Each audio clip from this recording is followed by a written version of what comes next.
There, this is Tegre Systems.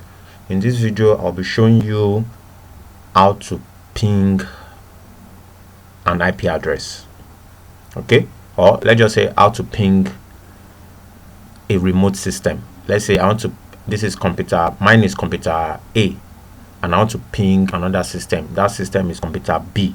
How do I ping that system? Okay, so all you need to do is simply click on your start menu icon, then you search for run, okay, or you press Windows key plus R. Windows key is on your keyboard, the button that looks like Windows logo. You press it, you hold it down, then you press R, so it opens this as well. So you click on run. So when you click on run, it opens this. So how do you ping? You type in ping. Let's assume the PC, the computer B rather, is 192.168.0.1. so that's the IP. But before the next thing now is I press space, then I put a dash, then I put T. Okay, so make sure I do that. I click on OK. So if I click on OK, it's replying. So it's showing me that it's replying fully 1 milliseconds. That's replying from this IP. The bytes is this, and this is the time it's using to return.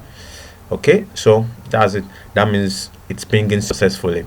Okay, but if I want to ping a number that does not exist, let me change this 0 to 2.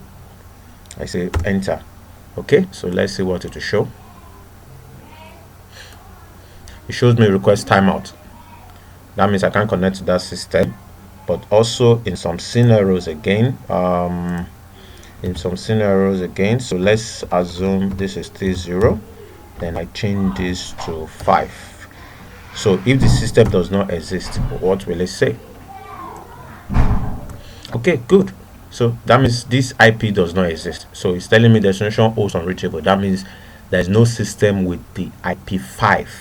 Okay, that the IP address ends with 5. There is no system that the IP address ends with 5. Okay, so you must be sure of the IP address of the system you want to ping. Okay, thank you for watching this video. See you some other time. Bye.